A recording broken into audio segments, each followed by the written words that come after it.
And I do believe that it's supposed to be live. Okay, I do think it is live now. I do hope you're getting all this, and please let me know if there's any technical difficulties out there.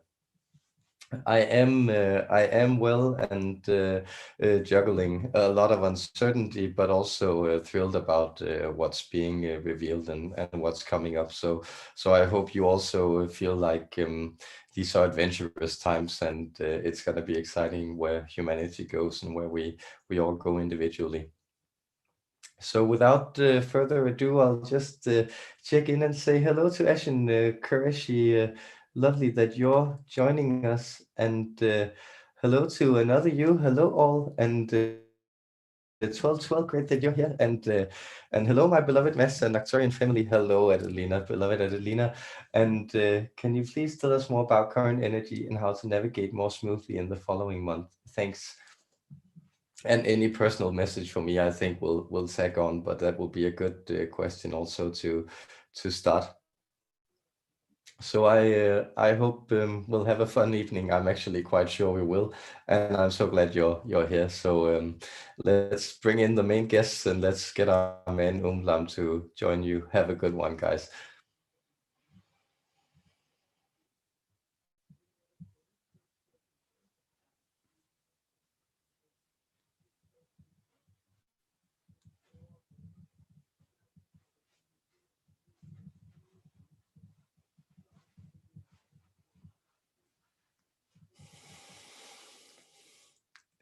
Yes, and hello, dear friends. I am Umblam of the Arcturian Council. Guess who's back, as they say? It is us, though we never left you. We are always right here. But you do sense that our energy is intensifying in your energy field. Maybe it is some of the other intergalactics. Maybe it is some of your other spirit family. For some of you, it might even be your ancestors popping in, tapping on the door to say hello. Well, these are all energies that want to be resolved in these current days, and how better to resolve them than to bring them out in the light. And now that there is so much light present in your experience, now that your reset buttons have been pushed and, well, the upgrades have been installed, you're ready to run new programs. And these programs are technologies of higher dimensional capabilities. They have configurations you have yet to experiment with. But can you envision that some of the higher technologies that are built into you already? And so I speak of the technologies of the human face, for instance. There are many orifices here, and they all serve their purpose.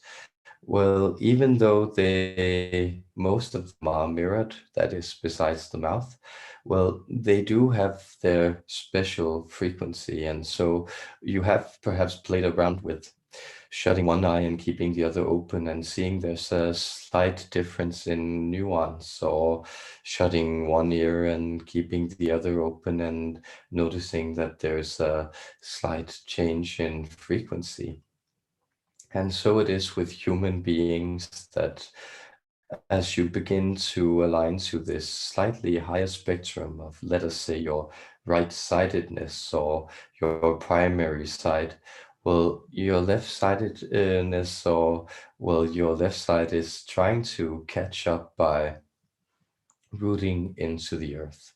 And so with this light, it becomes the more important that you also use it to illuminate your personal garden. And garden can mean many things. Some of you are growing digital gardens, some of you are growing mental gardens, some of you are growing interpersonal gardens, and some of you are growing literal gardens. But all these flowers, they come with different codes. And so the ideas that you cultivate in your head, you can begin to treat them as flowers, and you can begin to, well, prepare small plant boxes or other material for them in your vicinity or in your environment, or know where to place that certain flower you have cultivated within your frame of reference. And then maybe you place it in your family, or maybe you place it in your own private sense of what objectives you want to reach and carry out, or maybe you even planned it in your career. But see, this is a type of technology. As you learn that human intention is essentially what creates your reality, you can begin to interact with human intention in a way that actually creates reality purposefully. This is what you have known as the law of attraction. But of course, you are only at the beginning of, well, really exploring this concept, because as you move into it, you become more and more powerful manifestors. And that means that you begin to be able to create things that are of a higher and, let us say, more voluntary character. That makes it a lot more fun for you to play around with. And so when you cultivate these ideas, also notice that you can envision them. You can also listen to them if you are more audibly inclined. But when you interact with them in this way, you begin to see that they are like visions, or, well, like paintings, or like compositions of music. You can tack on new elements to them, and they become the grander. Same as this concept with your garden. It is a type of symphony of atmosphere that you grow. And growing this symphony of atmosphere, that's important. That's the idea that grounds the light. It is cultivating atmosphere. Atmosphere is in and of itself a place where emotional reality meets physical reality. It is in this intersection that you can watch some of those intentions grow. And so as ambience changes around you, as you begin to notice more orbs of light around you, as you begin to notice more specks of light appearing in your visual field, as you hear high-pitched sounds, so forth, so on, as you also maybe sense the gentle, loving presence of a spirit guide close to you, you come into this space where you are mastering the technologies, you are being assisted in them, and mastering, understand human beings. You have thought of it so for so long as completion, but it is the beginning of a new project. What you call ascension is the movement of humankind into a new way of being, where other projects can be undertaken. These projects, they meant the sacred, the technological, the explorative, and the restorative. These are all spaces that you are moving into, fusing together and playing with. Therefore, I, Umblam of the Arcturian Council, on behalf of the Arcturian Council and the entire Arcturian race, I bless you, and I look forward to answering your questions this evening. And of course, I transmit much love and healing to you in these stirring times. Know that you are being guided, guarded, and protected. Many blessings to you, humans.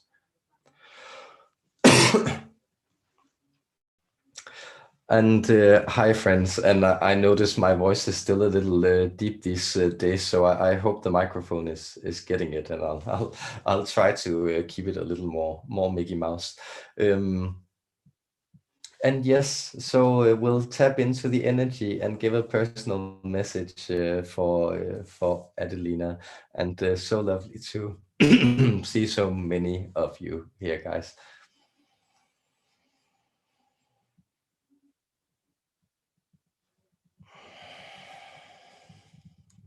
Oh yes, these present energies, they are quite lovely, aren't they? Well, meaning, well, the energies that you can see them with, we will use the image of, well, if, let us say, in life or energetically through life, you are baking a bread, and the place you come in and your Akashic history or your past lives and your, well, birth chart, they are sort of the recipe that you will bake from in this life. But often what you have experienced is that it's very hard to knead the dough of manifestation. It's very hard to actually untangle and unknot this into a type of um, bread that, and the word eludes the channel, but it's the opposite of lumpy. So, but right now you are experiencing this smoothness appearing in the energies. There's almost like a leveling of surfaces. And so you can see that what is building up to the solstice at this point is, well, it's type of the, again, we sense that the channel is not too comfortable speaking about baking in this language, but it's the fermentation, or where the bread, it swells up to reach it because of the yeast, and that's the present situation you're in. So your energies have sort of been smoothed and flattened, and now they are building up, and you can sort of sense this flavor coming into these present energies. You can sense that, well, we would say individuation has begun to seep over into other sectors of your life. Notice that many of you who grew up in, well, a version of what you called in the industrial era or industrial society, even though it was late stage, it was still organized in a way where you would sort of go to a place and perform certain functions and fill a certain role, and there was another place where you would retire to and then be your own personal private self, so to speak. And of course you are yourself continually, but you see that these words, they are melding together, and that means that, well, the basic functions that you perform in your life, they're getting more of an individuated flavor. For better and for worse, many of you are facing struggles, but it also has to do with this type of, well, swelling of the dough until it's ready to be put in the oven. And that's some of that's the way we will use these energies. They're very opportune to begin to plan new endeavors, but they aren't necessarily too opportune for putting them in the oven just yet. And that's why a lot of you may also have been feeling somewhat arrested in your present day. And for a message to you, dear Adelina, well, we would remind you that there is things, presents in the sky present for you. And so these presents, they take the shape of blinking lights, and these blinking lights, they have the message of incoming fortune. And by fortune, envision exactly that wheel of fortune that you humans envisioned in the medieval times, that sometimes, well, it brings you for a real carousel ride, right? It brings you, well, down and round and then up, but it's something that you've been looking for, this type of energetic turmoil, because it will reboot you into that place. And notice that we use the wheel, but you are climbing a spiral, and you are moving upwards and onwards, connecting more and more. So remember to bring in the messages from your own helpers, and remember to heed them. That will be helpful for you. Blessings to you, dearest star sister. We look forward to interacting with you more. Much love. And that requires a sip of water. Much love was the last word that he spoke.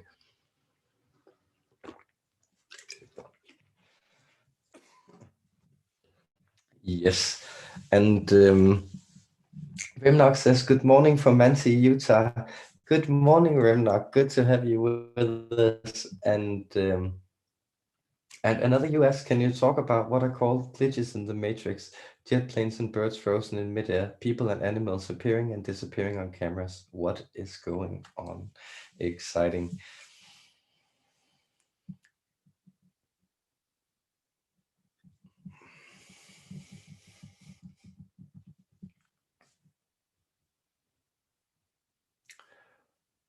Well, yeah, yes. Well, what you are experiencing is again the multidimensionality of space that it seems quite new to you. So of course, if we again we use the image of a dough, and we will now shift to the image of a tapestry. So notice that, well, a tapestry, it's woven, but it's meant to, it appears two-dimensional. And so the depth is lacking to it. And you could say, in a sense, this is what makes it appear continuous or contiguous with itself. It's that it creates a sort of, we are using the image of the Bayeux tapestry, but you can also recall other, well, former tapestries, usually of this noble kind. And well, they have a certain type of stylistic appearance that sort of makes it appear as though you're entering in a specific world where there are, well, certain rules of space that apply. And that's why you can recognize all these shapes and figures, though they have been translated into woven cloth, and then though they have been, well, look sort of plastered and weird. And so even if you look at something as unlifelike as the Bayeux tapestry, that, well, is not exactly realistic in its way of depicting figures, you will still clearly recognize the narrative and all these figures, because it sort of creates a seamless, interwoven flow of information that has its own intuitively discernible logic that you can interact with.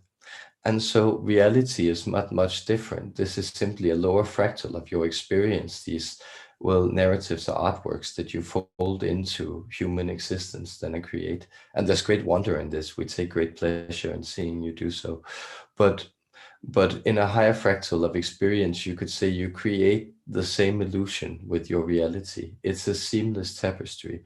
But once you begin to push many of these boundaries, once you begin to, for instance, integrate a lot of experiences where you are quite aware that you are not, well, the person acting or the identity constructed into that action, but you are rather the experience of the experiencer of that action.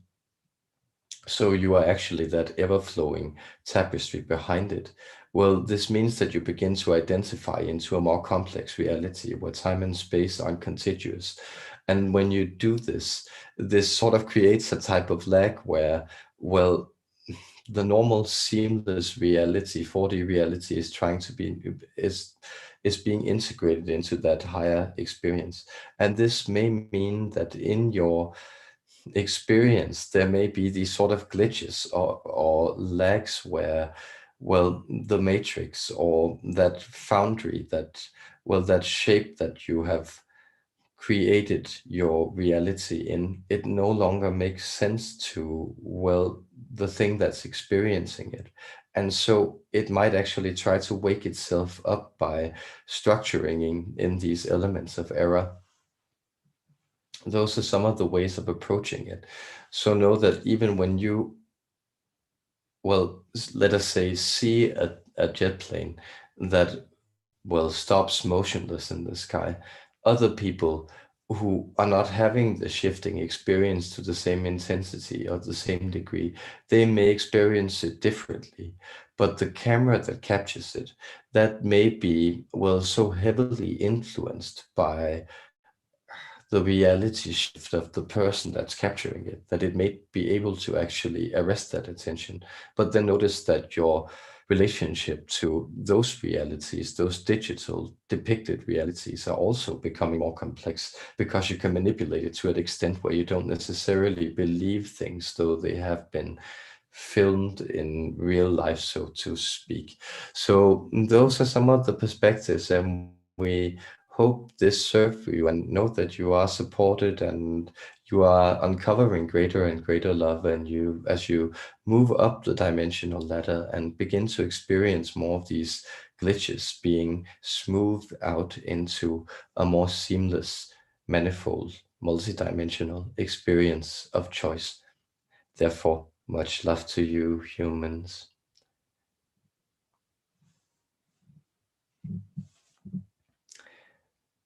Yes, and Remnock asks, I'm very excited to continue connecting to the wonderful information from the light forces, Pleiadians, Syrians, and Arcturians, among other benevolent interstellar forces. And I like to ask for a scan of my body and help dealing with any energies or effects in my body or field that I'd rather not have, or transform to the light and connect more to my oversoul, higher self. What a blessed, pure-hearted question. So thank you.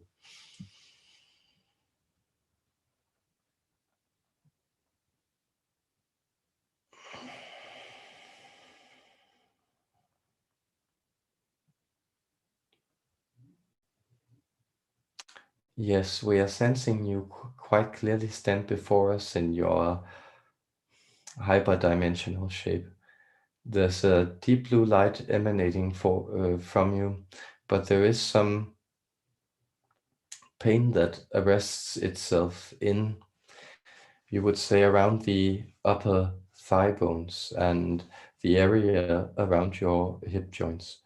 You can receive the light that we are transmitting to you right now.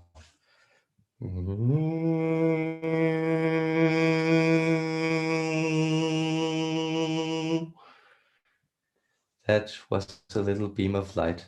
See, it was meant to open your energy field and to allow for a greater, let us say, rotation, or a greater movement of the circuitry of the prana and apana in your body. What has been happening to you lately is that we sense you may have been feeling a little lethargic, and you may sense that this has been or has had something to do with energies that you haven't been clearing out correctly. Well, what would help you would if you could help to flap your wings, and it would be helpful if you do it in a backwards motion. So, well, trying to keep your rib cage level, but then still gaining rotation in the back of your spine here would be something that can help you. And then sense a sacred triangle that moves from the two protrusions of your hip joints, this upper bone, where and then moves upward and connects here in the chest, where there is a point of energy and configuration, and sense this pyramid becoming charged with light. In this pyramid you can allow for benevolent energies to pass through, and you can then pass other energies that you do not wish to hold personally. You can offer them as experience to the universe, and there they will be received with love and care. We sense that is a thing that's very helpful for you.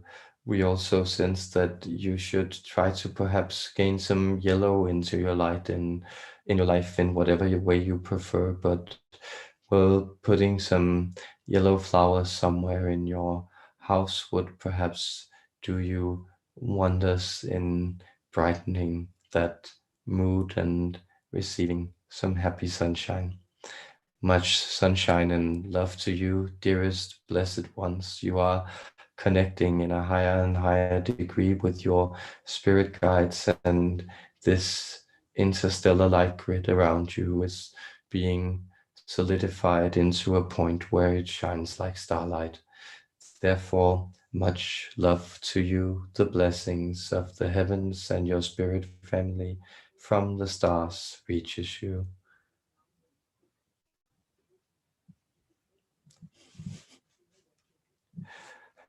I love the Arcturians. I just love to add.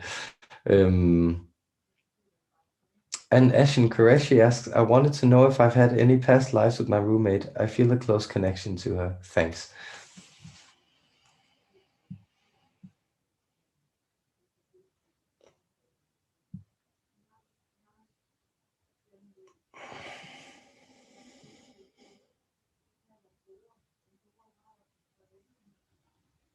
Yes, this image coming forward is a past life where, well, she was your mother and we sense it's off the seas of South Africa, where she was an octopus that, well, guided over you while you were hanging there in one of these nestling pouches, or and there, well, she communicated deeply with you energetically, and then, well, keeping watch over you, she passed as you saw life, and therefore you feel this deep, nourishing connection. We sense this octopi life. It's something that you're connected around, and it also has to do with tropical waters. So something, yes, something about warm ocean currents that soothe the both of you. There is another lifetime here. We sense this is more of a human flavor,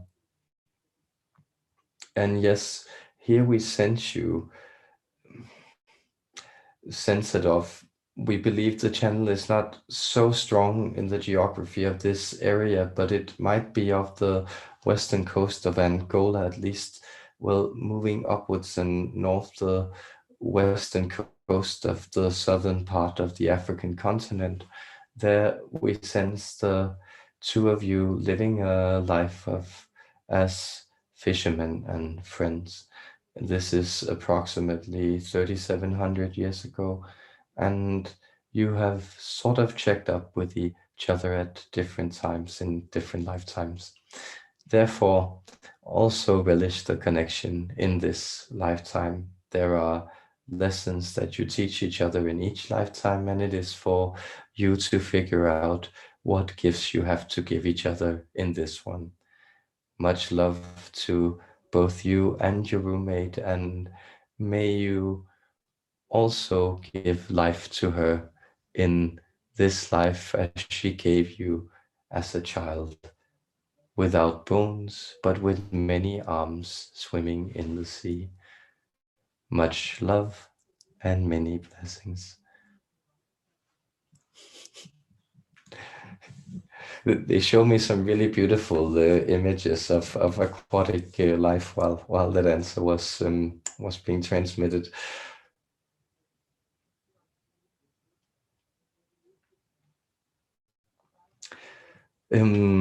Oh, and okay, I can ask how go your conversations with God? Is it like Neil Donald Walsh's experiences?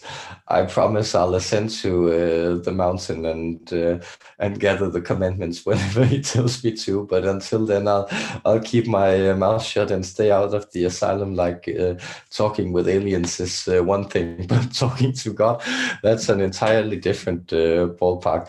Well, that they're going well. I do feel like the entire existence is well. I'm basically an idealist, so the way I conceive of the world is like it's mental images in the mind of the divine, and so everything that's being experienced here is sort of a type of conversation God is having with itself. And one of the versions it takes is of course this one, me, where my experience is censored. So that's an update on that, and thank you for asking. And on Neil Donald Walsh, it rings a bell, but I don't remember his experience. But well, anyone can talk to God, I promise. So I hope some of you will also do. He usually has a lot. She usually has a lot of things to say, and usually takes a shape than each of us can relate to, and call it something else if you want, that doesn't hold such a, a grave historical sense of turmoil, if you feel better about that. So without me ranting on, I'll go on to channel some more questions. Um, and AJ, yes, hello AJ, and it says You were actually going to ask about reptilian lineage the last time, and then they didn't even turn up today. So I hope maybe they'll also tell you something about the Arcturians. And then you ask, I've heard some people might have a pattern in regards to their incarnations. Well, I don't know if this is true, but could you tell me something about mine if I do? Yes.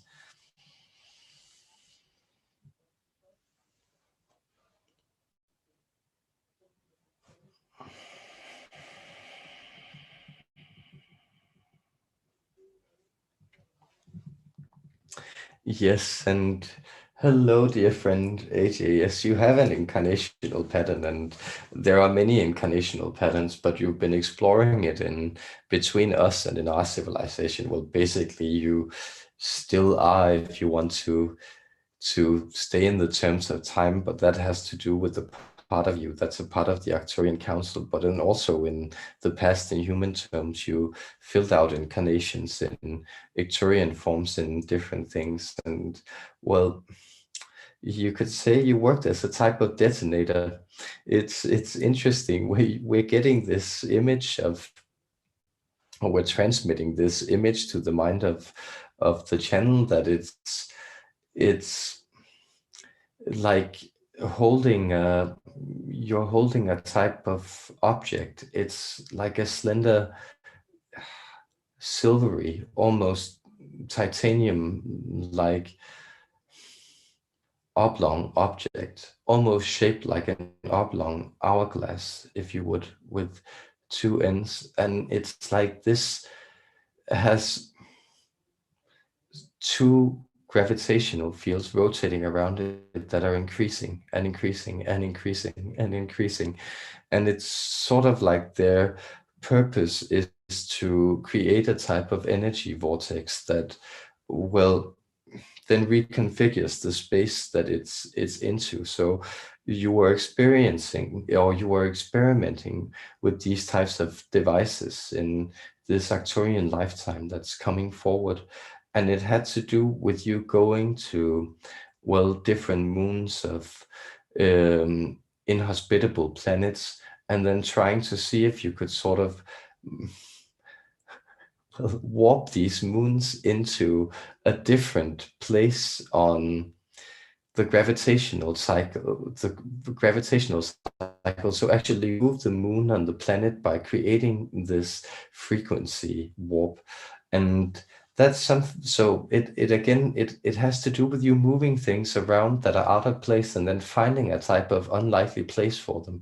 So this is kind of the exploration that's coming forward. And so there's also a reptilian lineage here. Well, yes, of course there is for most of you, but but here it's sort of, well, it has to do with, you could say, creating implosions. That's almost what you would think of it, but it's more like solar system implosions. It's like creating well, breaking explosions of very, very great concentrated force on different star bodies, and then the interactions of them sort of colport that entire solar system into a new trajectory in its orbit around the galactic center. So those are the things that you've sort of been playing around with. And so the way that you have been playing around with this in human life is, well, you have been a doll maker. There's a type of interesting lifetime coming forward here, and we believe there might be an Italian city called Bergamo, um, or Bergamo, something to that effect, where we sense that here you have a lifetime as a doll maker, and we're approximately in the year 1610. And so we do know this is kind of like a Geppetto image, but it's that idea that you're also creating some of these figures that are sort of strange, original to your surroundings, but that also animate life, and then you sort of create a space around it. So that type of demolition by pushing energies, and then, well, finding and creating new spaces within those, well, let us say empty voids that you create, but we use void positively here. This type of vacuum. Um, so we hope that will illuminates some of your sense of purpose and remembrance, dearest friend AJ, and then we also will send you our love and our blessings.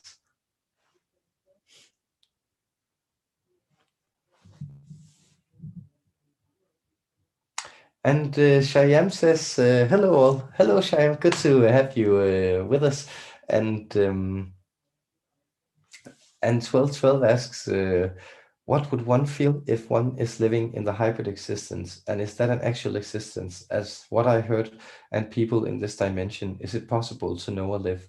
Also, message for me. Good question.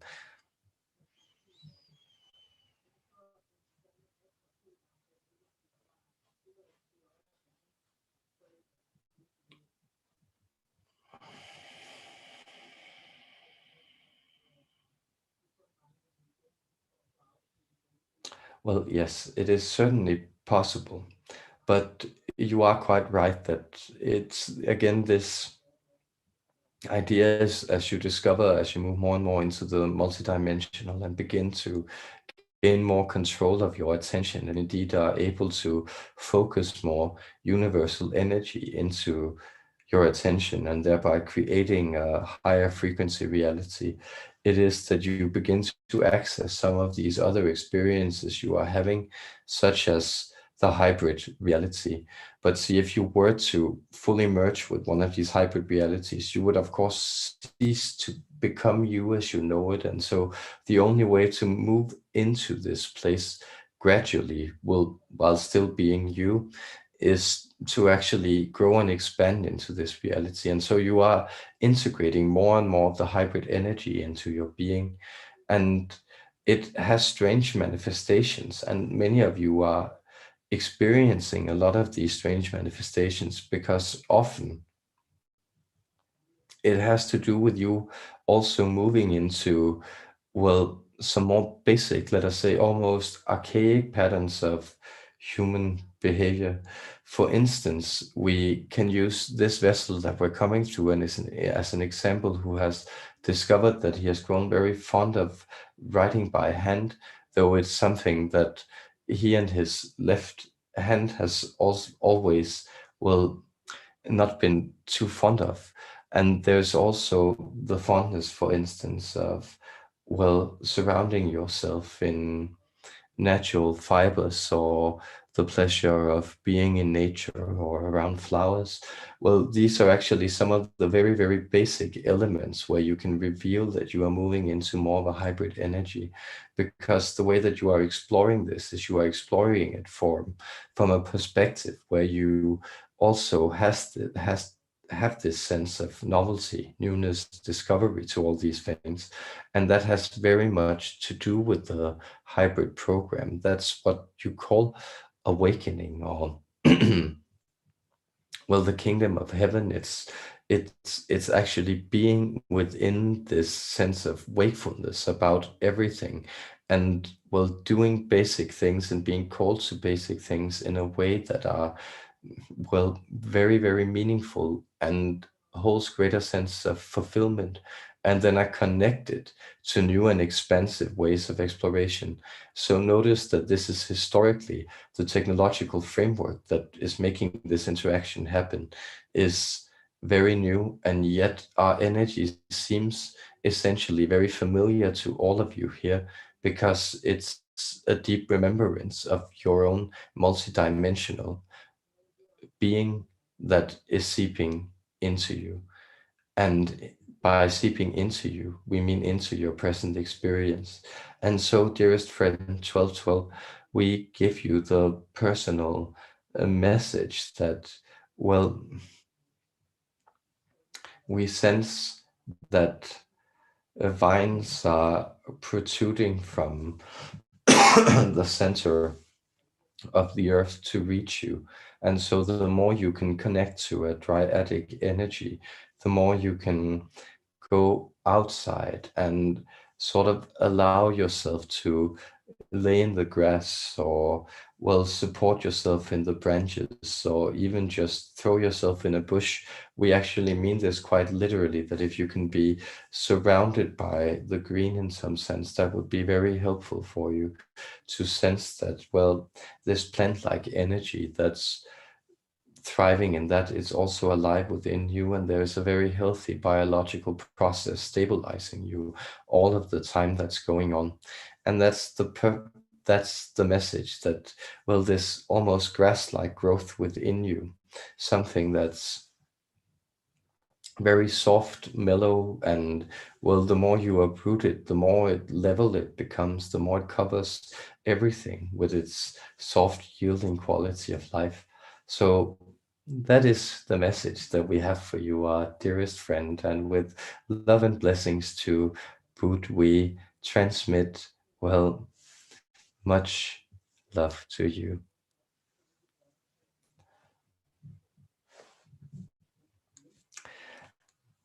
And Anne Hussein asks, what should we do during the solstice?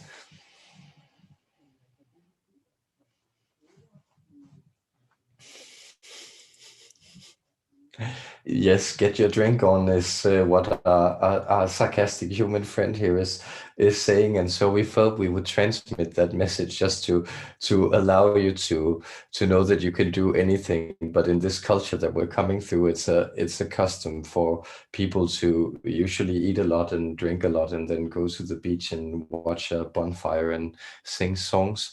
And so that's just to say that you can commemorate this in exactly what way you like, but it is very helpful that you suggest a way of commemorating it. And it might be, well, cooking a special meal and sharing it with someone you love, and that someone you love might also just be yourself.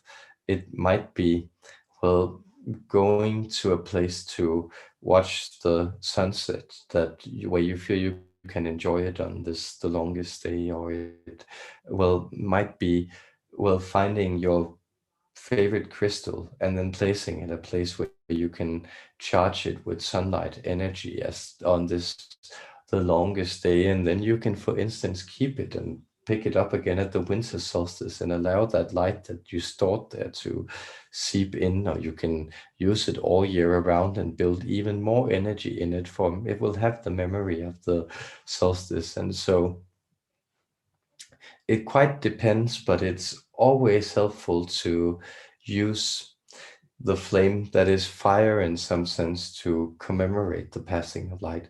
This is what, for instance, the Zoroastrians discovered, and they knew so well that this fire is sacred. And when you combine it with your intention and you meditate, for instance, on the flame of a candle, you can put all your intentions of this past year and a half, or however long you want to, into the flame. And as the flame is extinguished before you go to bed on this longest day, then you can let all those things dissipate and melt into the air and be carried away. And there you can invite in this new era. So those are some of our recommendations for you. And if we do not join you personally, we do wish you a very happy and blessed solstice.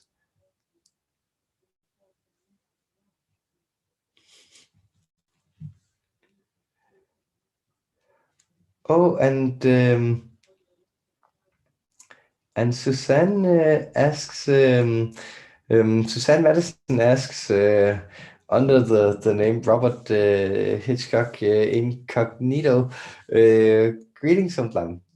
I've been pulled into the undertow. Do you have any guidance for me and all for this summer? Thank you and the council for your ongoing help. Blessings.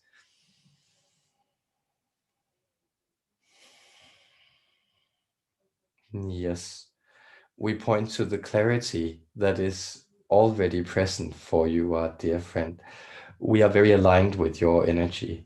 Also, other star beings we sense you are even more aligned with. And there is, for instance, this great white helper we sense, Orion energy that, well, is trying to circle you. and you can think of this as a type of beacon that you're being attracted to. And so the undertow is quite helpful in this sense, because notice that, for instance, when you are navigating an underwater system of caves and you find yourself, well, being pulled forward, you need to be carried onwards by the stream and then not resist before you come into one of these places where you can then emerge to draw fresh air. And so what is helpful for you. It's simply to allow yourself to be carried off and carried away, and then to keep a meticulous log of these times. So even things that you may not find relevant, it would be helpful for you to write them down. And we do sense a personal notebook, for instance, beginning one as a type of, well, a combination of a journal and a magical journal, but one where you put down things. It will be important because you will begin to sense that there is a structure, and you will also begin to, well, put away all these impulses into a place where they're structured, and that will begin to feed into your lifetime, and into your life again. And so there is this Orion being waiting for you. We sense it's in some way also very much connected to the deity you call Seth. And there is something out here about, well, yes, it's a type of, it's not a grand dark night, but it is a miniature dark night. And what he's here present teaching you is sort of, he's telling you that, well, you have his blessings also as, well, someone who understands some of the mysteries of death, and therefore know that, pay attention and take heed of the lessons being presented also by this transformational cycle you are being pulled through. Allow yourself to float downstream. That is the message that we give to you, and we would like to transmit also a vibration from this white light Orion being coming into your experience.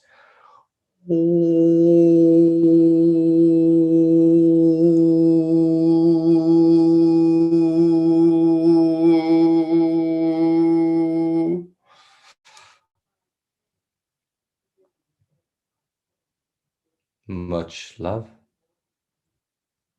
So much love to you. Blessed you are.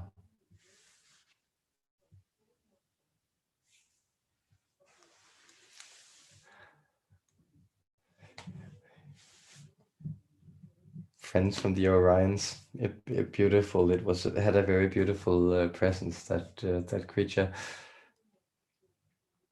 And Shyam asks, greetings, Umblam. I sometimes experience pain in joints and knees, despite not doing any abnormal activity. Any observations for me becoming healthy and strong for my body would be great, Shyam.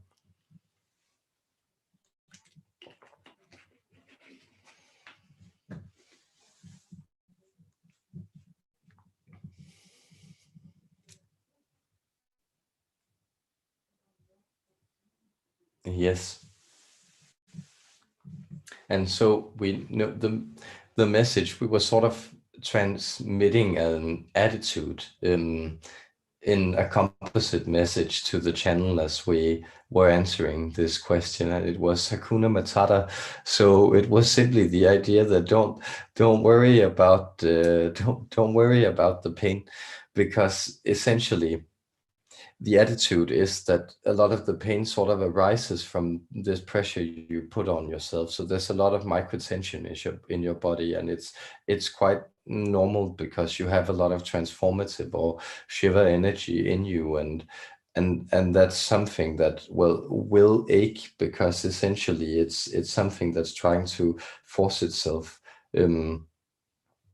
out through you. And so that don't worry attitude is what we're trying to translate that to is, well, allow yourself to sort of indulge in laziness occasionally. So a hammock, for instance, or a similar thing that will really makes you feel like you can just relax and float completely. That would actually be very, very healthy. So that sense of allowing yourself to lay about, and when you lay about, because we sense it's actually something you don't really want to do. So that is, you can sort of, well, cheat yourself by making it a task to sense what is the energy, discover what is the energy of laziness, of relaxation, when I try to relax my body, and how do I sort of willfully tell my muscles and my joints and these places to, well, to align with that, to switch off when you want to. So that's a thing that we sense would be helpful for you. Then there is another thing, and this has to do with you then using tonal vibrations to directing them to the places or where it hurts. And then you sort of play around with configuring the tonal vibration to the joint where you sense there is pain. And so right now, for instance, we are pretending that it is this, the middle joint of the right ring finger on this individual, and we would then use the vibration.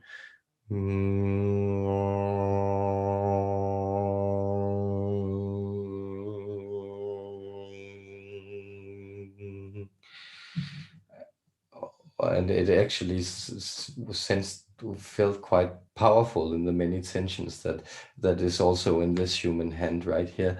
And then you can do this and allow those shakes to pass through, and that will begin to heal your skeleton. And then also, if you could remember to eat a banana a day, that would be good for you, we sense.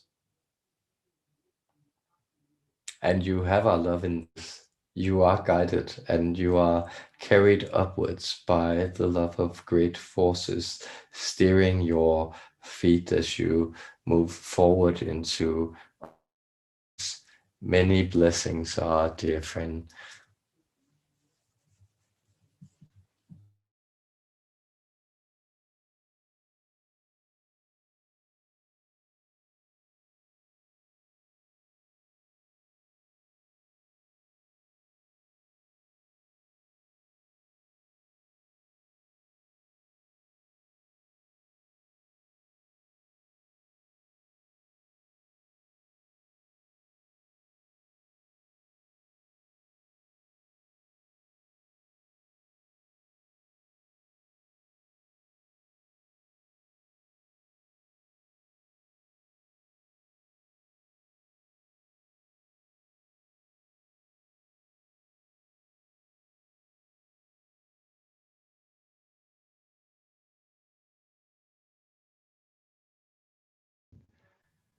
Okay, guys, I hope you can hear me.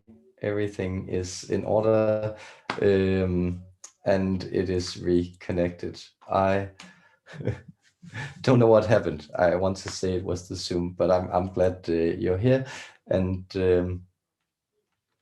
I'll just check the comments to see if you can see me.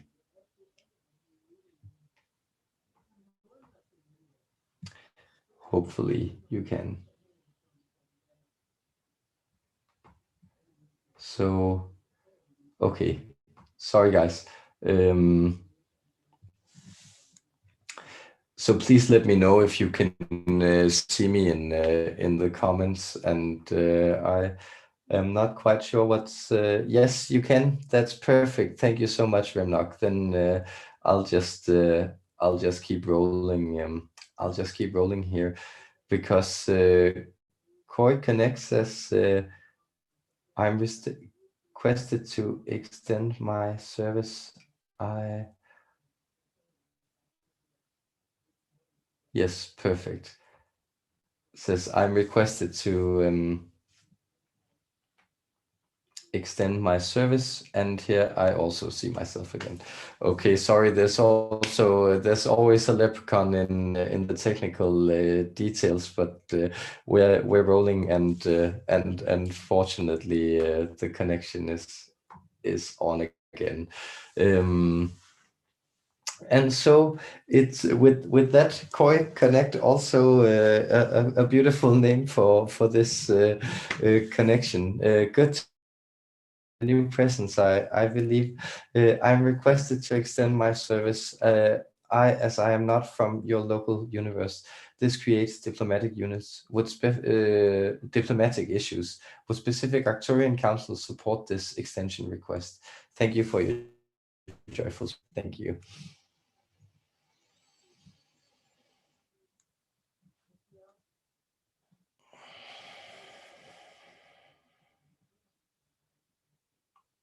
Yes, very much, because you are connecting with a pure heart.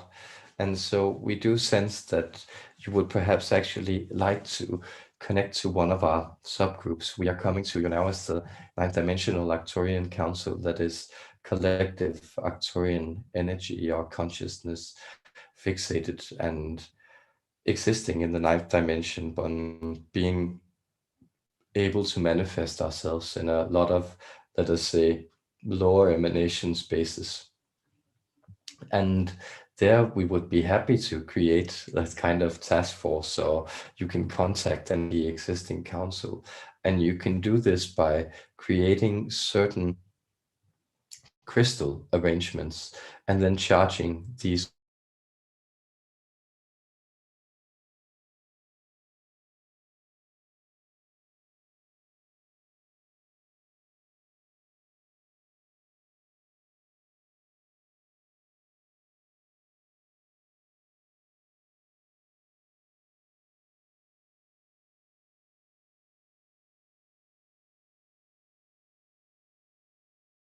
very keen already in traversing these things. And even though you are not necessarily local as you speak, we have sort of transgressed the boundaries of space, and therefore we are very happy to also align and assist you where you are in your energies.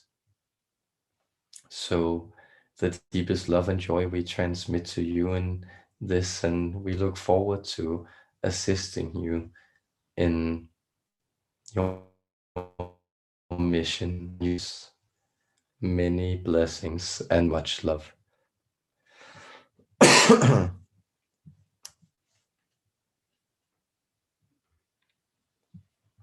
And yes, okay, I'll just, there's not really much I can do about the technical difficulties, so I'll just keep rolling and hope that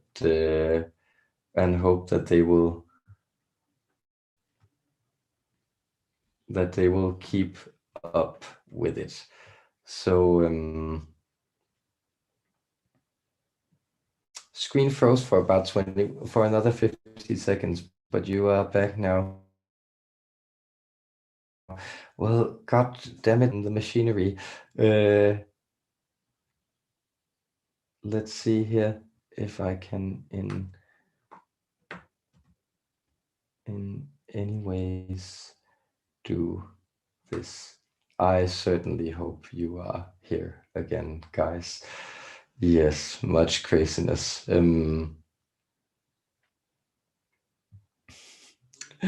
And then AJ says, I was a doll maker in the 1600s in Italy. That's so interesting. I can't stop smiling, lol. I was even considering making dolls as a hobby in this lifetime. Yes, why not? You might discover something great and have a natural knack for it. I imagined those talents, they maybe carry on. Yes, beautiful. Then I will jump up here. And Jana, good to have you with us. Says, good evening. How not to be swayed by emotions when unpleasant and keep the energy field intact and not to be short-circuiting me? Are there gaps to be mindful of in my field? Thank you.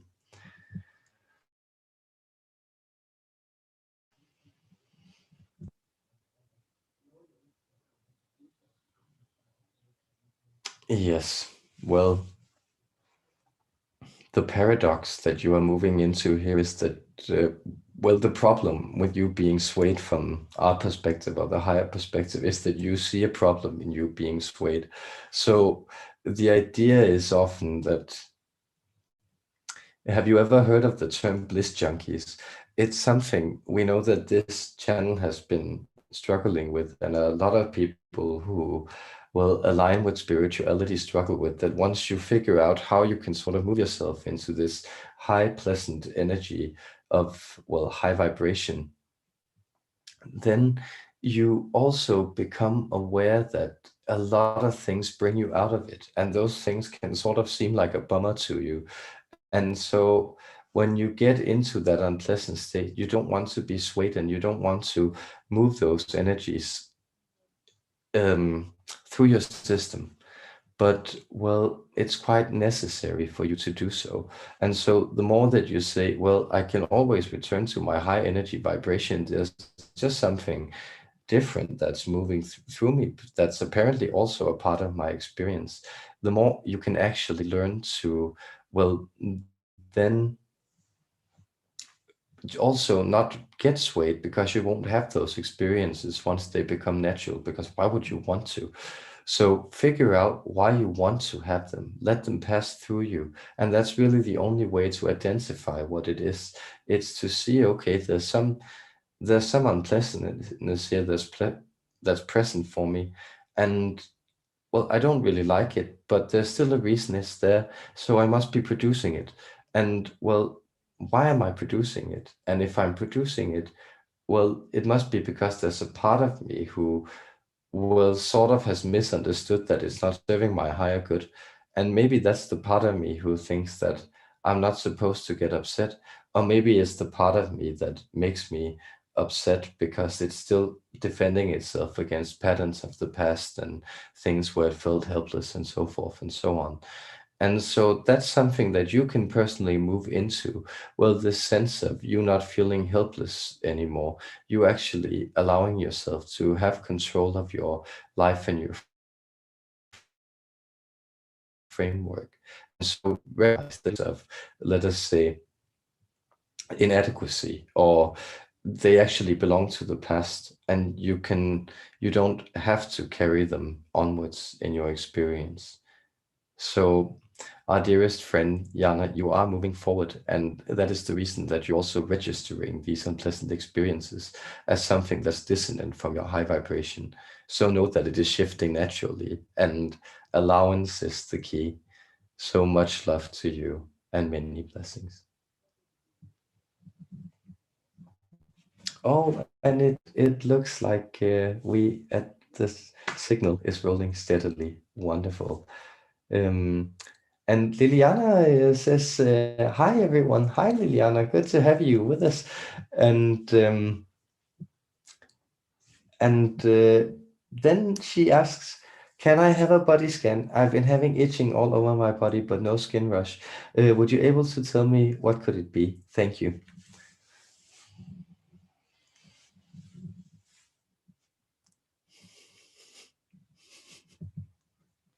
Yes, it's because a dear friend here almost interrupted me coming in and speaking to you again, because he wanted to bring the legal disclaimer that always consult your physician, and this is not necessarily a doctor's office, but it is simply because he does not want to face legal ramifications for transferring medical advice from an alien, but we as aliens are quite happy to transfer this medical advice to you.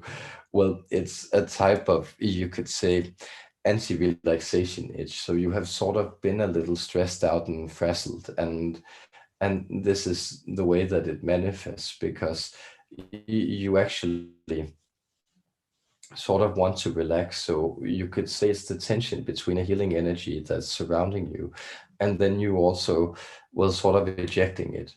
So the more you can allow yourself to, well, just let this be. And it would be helpful for you, for instance, to, well, submerge it in a body of water, or simply take showers, and then, well, allow yourself to apply some type of moisturizing cream, or some such substance to your skin, and then sense that this is working and healing within you, because it's we sense it's that energy that, well, perhaps you want to look out for. It's the idea that there's a bit too much stress, there's a bit too much force, there's a bit too much fire in you, and you can begin to match that by, well, moving into something more earthy. And you can do this quite literally also by being very nice to yourself. So, for instance, have a muddy cup of cocoa, or, well, have some dark chocolate cake, or have something that actually has this sort of dark, rich quality to it. And that might seem counterintuitive, but well, we sense to some degree you're itching for sugar, and that will actually calm down some of those stressful energies, because you're in a place where it would be helpful for you to soothe yourself a little, and allow yourself to do that, because there's also like this, well, we sense like smooth green velvet-like energy that's coming in, and wants to assist you, and that has sort of a healing presence to it. So align more with that, and align more with the, well, the sweetness of earth and the things that grow in it, and savoring those, and that will sort of calm down some of that restlessness and make the itching subside. And so much love to you, dearest star sister. Many blessings and much healing too.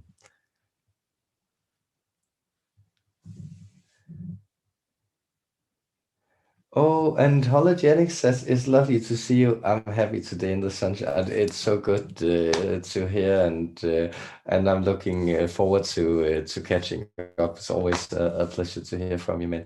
Um, so very good that the sunshine in Exmoor too. I'm just, Northern Europe in the sunshine. It's almost like it's not as gloomy then. And and yes, I will. And Kevin, good to have you here, man. And asks, I went into receiving mode and have allowed the floodgates to open and receive. Now I have attracted more work and my business is growing. I'm coaching a lot, which I love, but I would like a general message for me at this time, and talk about the amount of work I'm doing. Thank you and much love.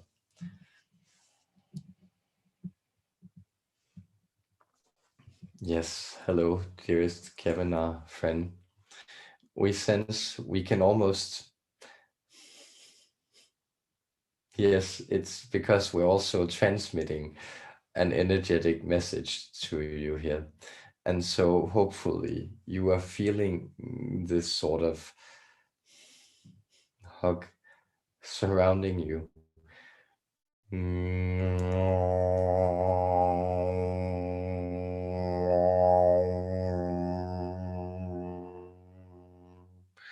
Because it's almost like, and we know we're past Easter, but it's almost like an Easter egg is being delivered to your life, and this has to do with you manifesting this type of speed. And so what you can do to comfort yourself when you think, when you say things are moving a little slowly, is to know that you wouldn't really want it any other way, that you are also a man of action who likes things to happen. And it's savor that moment, and know that, well, you are healing while this is going on. And a lot of your integration, you could say that type of opening has also allowed you to move through these things with greater clarity. So there might be an element where you also allow yourself to say no, and it's because you are very nice and open, accommodating being. So we sense that there is a place where you can experiment with saying no, where it doesn't really cost you anything, or it's not for any kind of major request, but it's just to say no. I don't necessarily have time for that, because the new challenge that you're meeting in this is that, well, you're actually becoming so good at manifesting what you want, and you're so skilled at the things that you're offering, that you're learning, you're in that strange place where you sort of have to start sorting and juggling your assignments and your workload before it grows so big that you will have to take on other people to, well, to also accommodate and take some of that workload off. And that will be great when that time arises. But right now we do sense that there's actually, you could say, a point in this manifestation about you. It's a very happy point about sorting also the things that you want out of a lot of good things, then sorting the things that you want the most and doing them. And then knowing that, well, you don't necessarily have to reject a request, but you can also just postpone it, or well, say it's all right that I'm moving my attention in this place. And then we know you are quite good at censoring, so you are getting that done. And so don't worry, but also just know that the world doesn't rest on your shoulders as it doesn't rest on anybody's shoulders. So if something is delayed, or you have to unplug for a day or two because you have too big a workload, or you sense that your energy is simply depleted and needs to be recharged, that's perfectly all right. If people have confidence in you yesterday, they will have so tomorrow. And that's really the thing that we sense, that it's very worthwhile for you to remember in this. It's to sort of keep yourself in the center of this, because it really is your creation, and it really is your value that's being reflected back to you and being returned out. And so that is in and of itself a blessing. But we will give you another one, and also offer you our deepest love and participation in your journey, our star friend. Much love.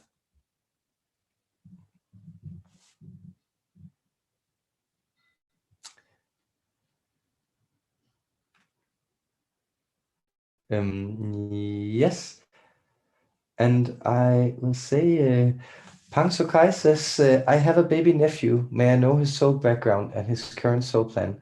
And how can I, as a fellow human being, help to take care of God's babies? Beautiful.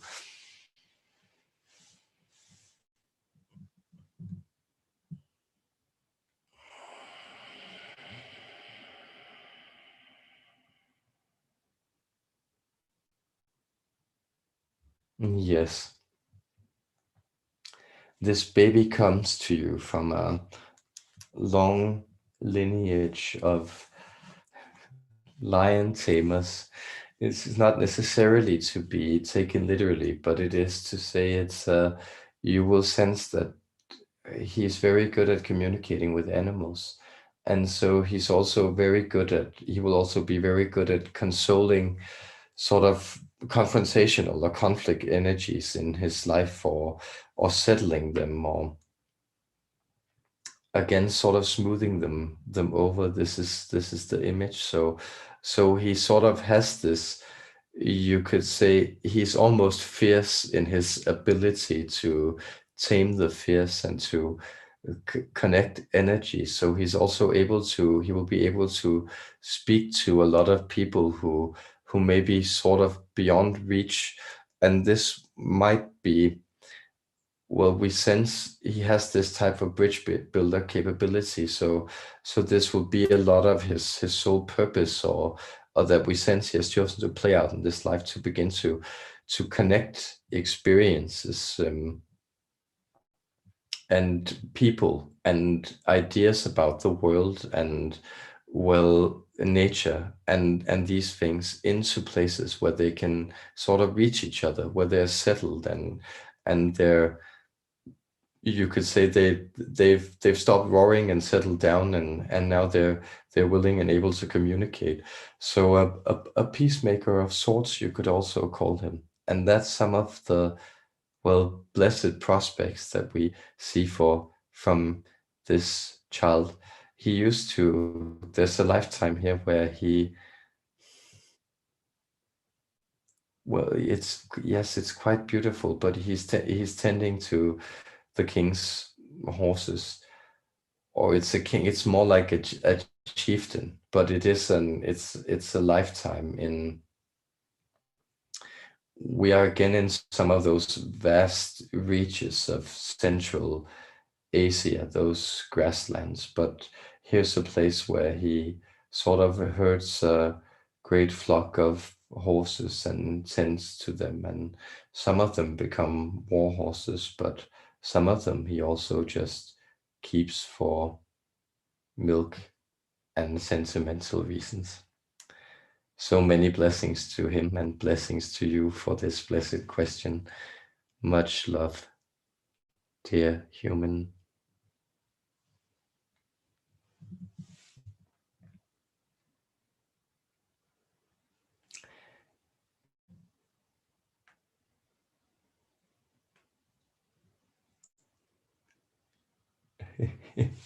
And Koi Connect says I might be responsible for all the tech harassment. I will pull back my field. Oh, oh no, no. I think it's, let's say it's a collective manifestation, and not just the local internet acting up. Um, yes, but it seems like it's been acting nicely. Um, And then Sophia, nice to have you with us, says, hello, Mads and Umblam, greetings. My friend David wants to know why his mother keeps having infections. If you could help, thank you.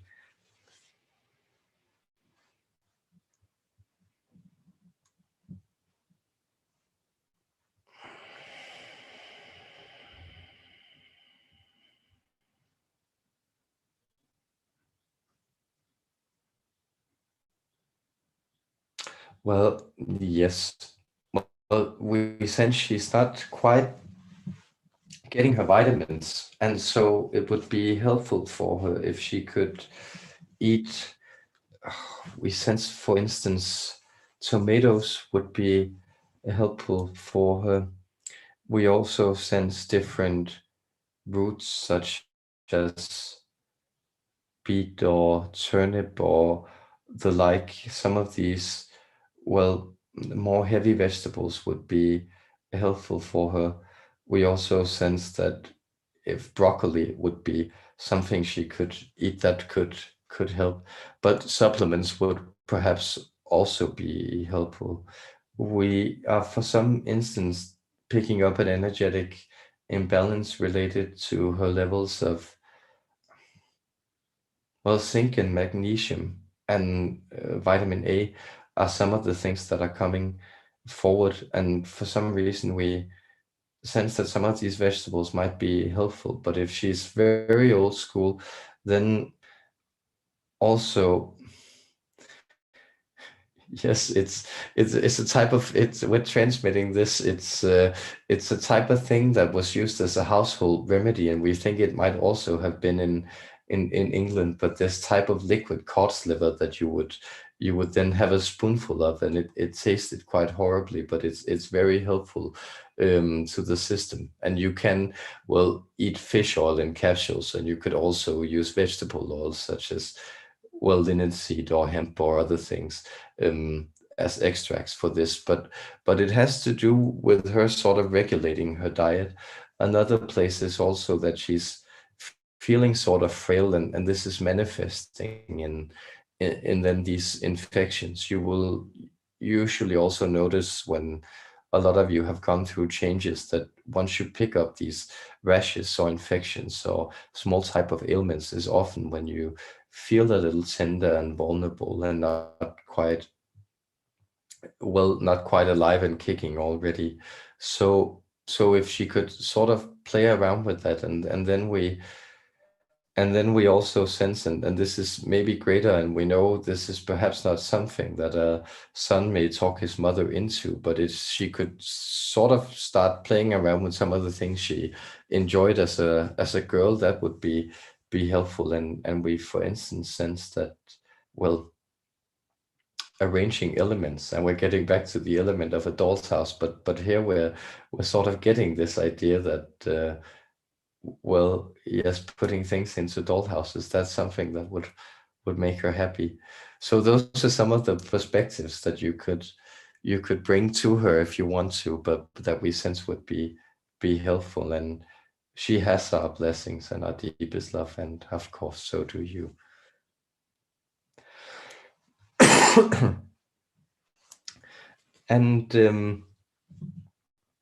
And so with the second question here, Sophia asks, does killing mosquitoes create karma? If so, how should we solve the problem? Yes, this is a very, very good question, because of course it speaks to the fact that somehow there's always consequences built by doing this, but well, by doing anything. But at the same time, what negates karma is, in a sense, consciousness. And so when you kill the mosquito, not out of spite, but you do it with a sort of technical, matter-of-factly level where you sort of carry out simply that universal process of, well, the fact that you are here and the mosquito is there, and there is an natural animosity between you. There is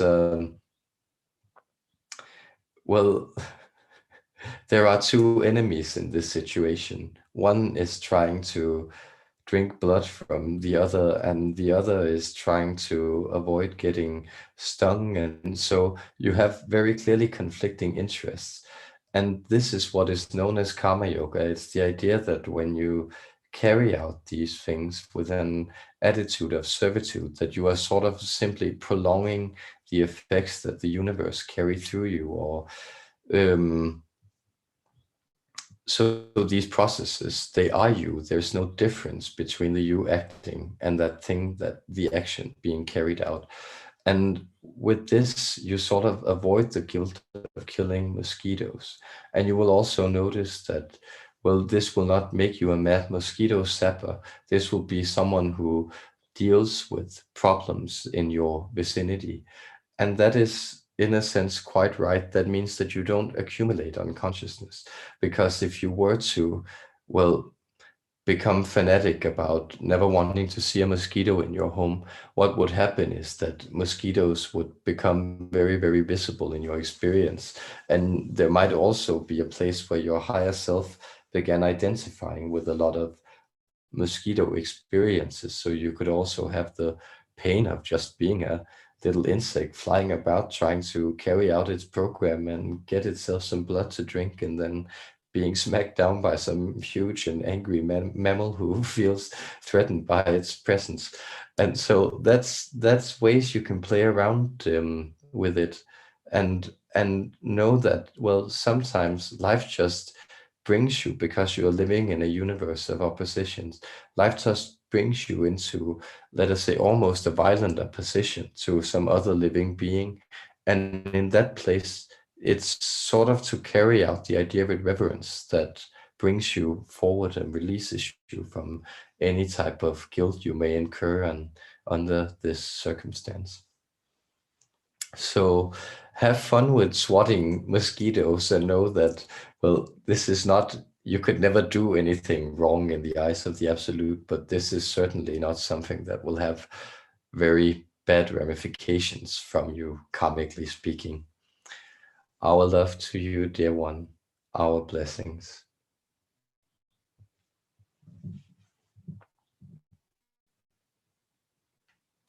Yes, and I think it actually and 1212 says here, Umblam, I wanted to send love and compassion to you and others in the universe, etc.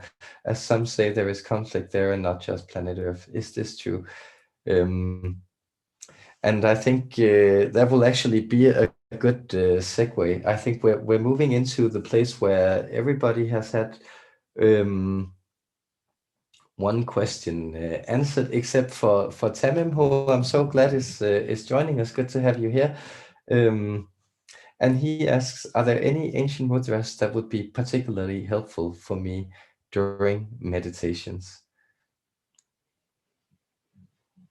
Yes, what a beautiful question. And we do sense that, well, seeing as you're already playing around with this, there will be escalating things and you can play around with dynamic mudra patterns, but it would serve you greatly, we sense, to, well, replace this one where we connect the thumbs and the ring finger, the little fingers extend downwards, fixating energy downwards, and then these two, they create, and this sort of creates a type of, you could say, signal or radio flare, almost as you know, and we forget the particular term for it, but looking for water with those twigs and sensing the vibrations.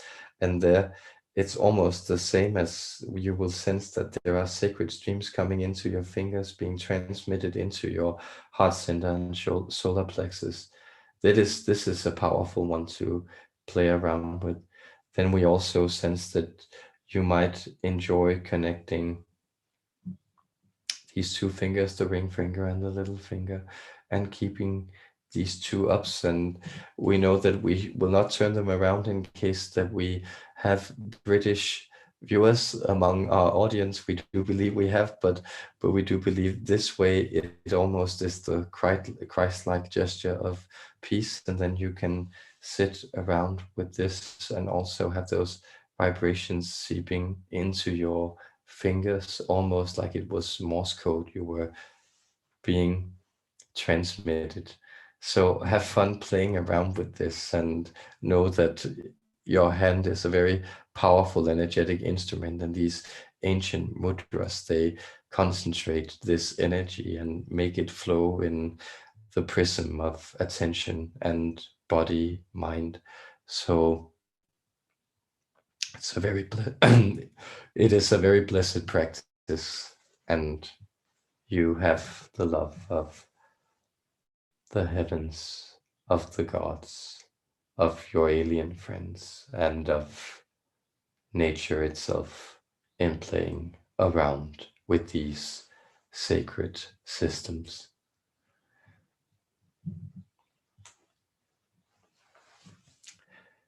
Yes, and I will think there. I believe there was. Oh, there's one here from I missed. There's one here from Simon. I missed. Good to have you with us, man. And he asks, Dopamine Disco, I'm still having trouble connecting to my Arcturian counterpart. Can you ask how I make a connection? Love and blessings.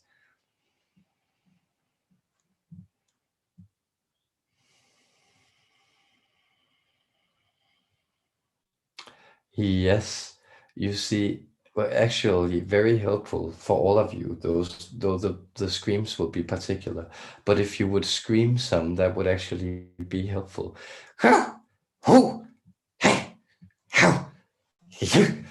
And if you sort of, it's almost like sneezing it out. So you sort of sneeze some of those patterns that's sitting around in you out. And if you do this for like 30 seconds, you can also do it for longer, but then there will be this kind of empty space, and then you can sort of feel the energy. And we believe his name was Alun, if we're not mistaken, your guide.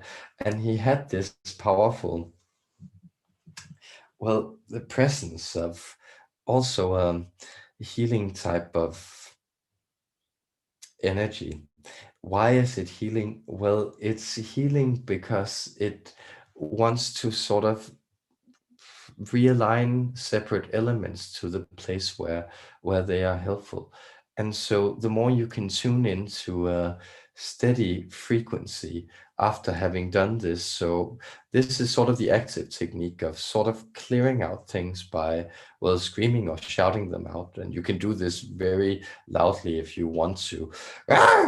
And we don't want to illustrate because we sense that the channel may object to that, but it's you can scream as loudly as you want to. That's the active part, but the passive part is perhaps then tuning into basic frequency, and it can be how we sense a good frequency for this is seated around approximately 34 hertz, but you can locate it where you would like to and experiment with it, because it's simply then allowing this tone to take over.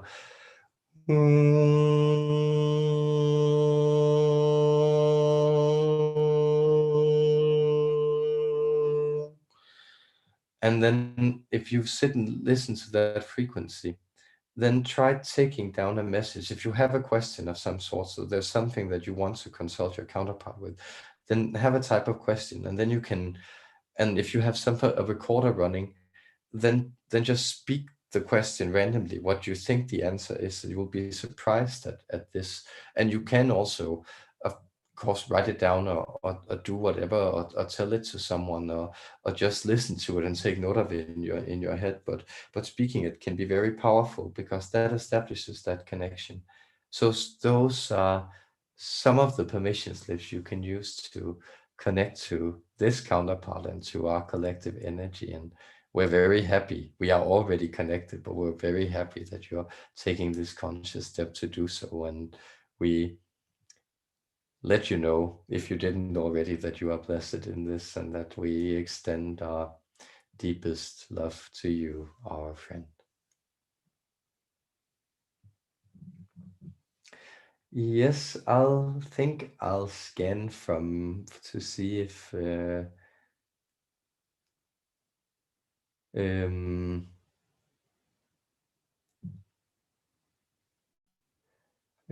see if everybody had any all questions answered. I'm glad I'm going back, because there was a few I've skipped. So here, Mr. Jim says, any messages from my guides?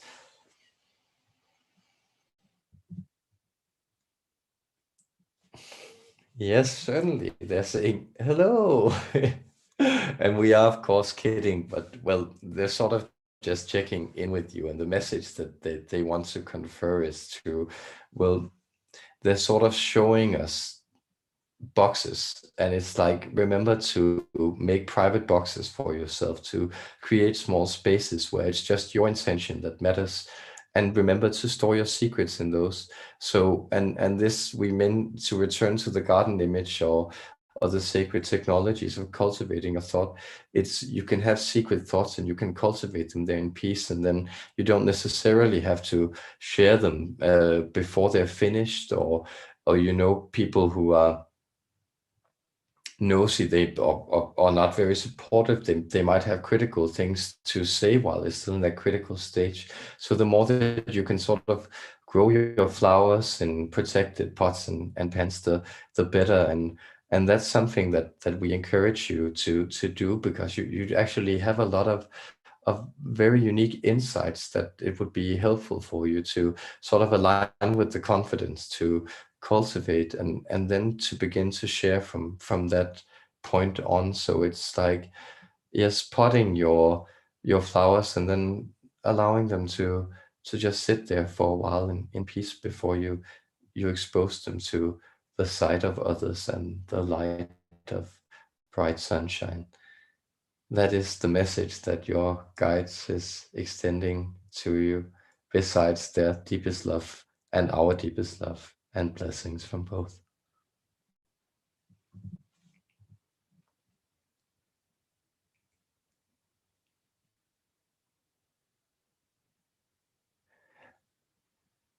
I believe, dear ones, that this was uh,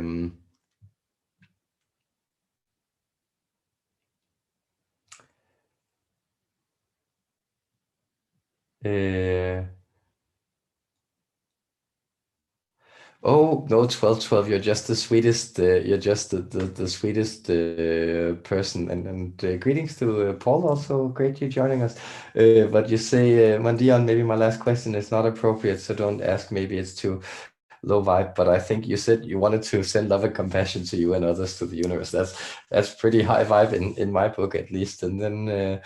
And as some say, there's conflict there, and not just planet Earth. And let's try to get them to answer this, and then top it off with love and blessings. And so happy that everyone at least got one question answered, and there will be another live stream with the others. I'll save the announcements for later. So let's get Umblam in.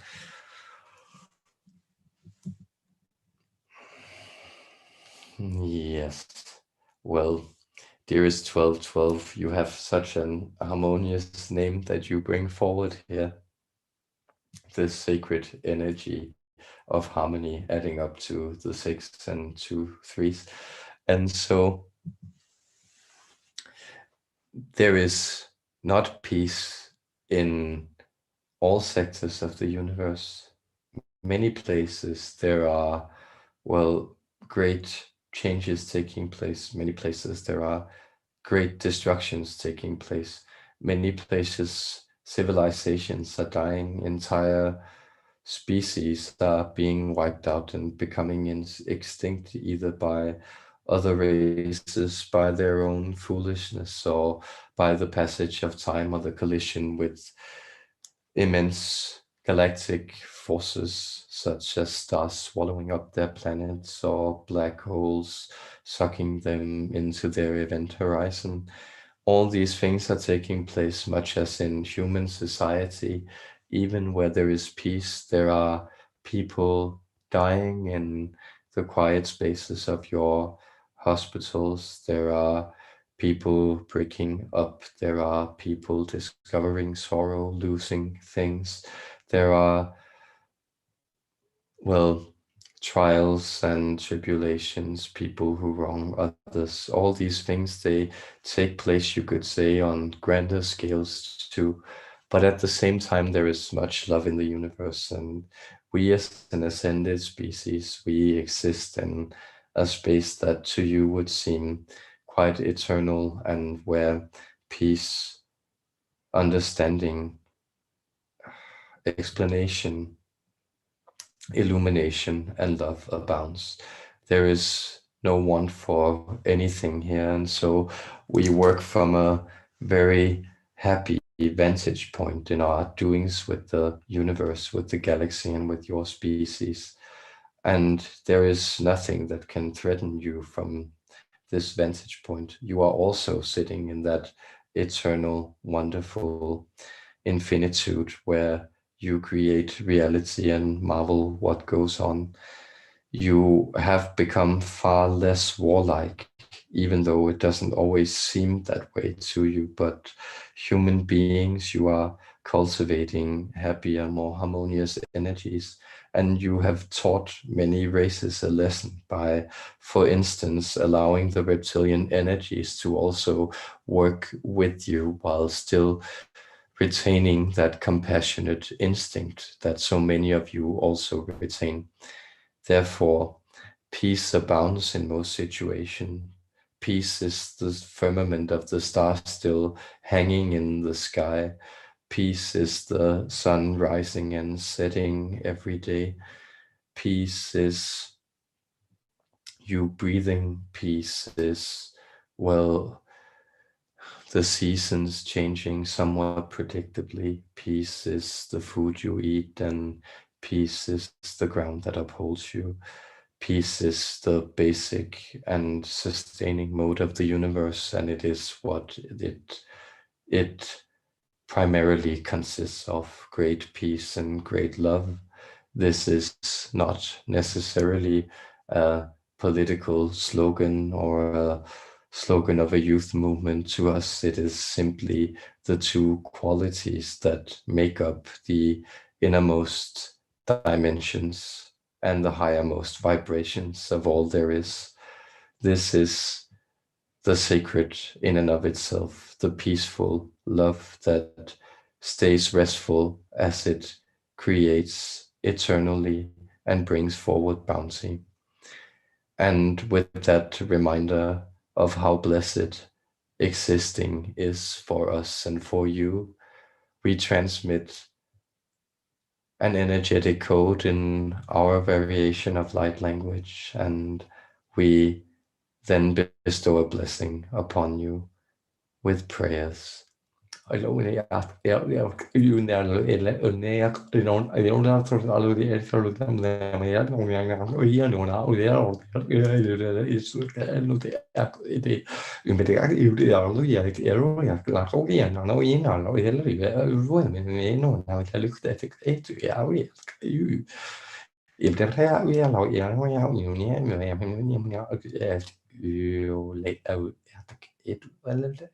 Jamen, der er lagt ele et bagt et plads, altså et ele at en bitan kaue du at stun git betum pak this.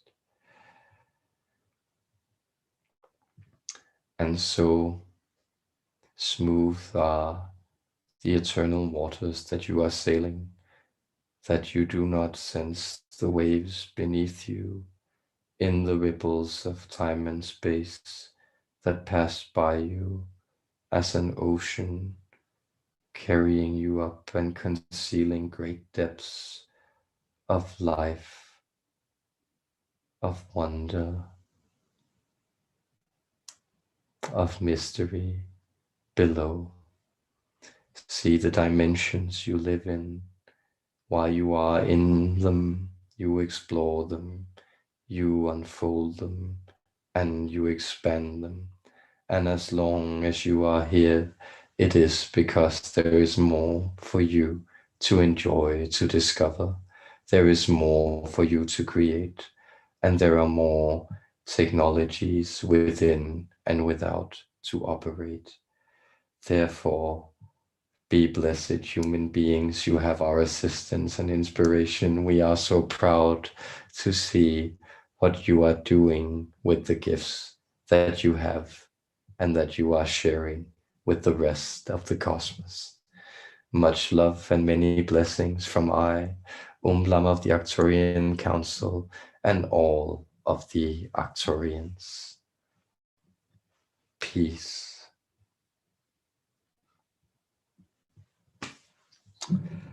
Wonderful, guys. I love that. Um, Lovely to have the Arcturians there. Thank you for so many beautiful questions, and I'm glad that we at least got to answer one of everyone. I'm not quite sure if I'm even coming to you from Denmark during the next live stream. Maybe not. But next Saturday I will be in Denmark still, and there will be a live stream over at the Human Colony, and I'll also be able to make sure you know when a new one will take place on the channel, likely soon, sometime next week, I think.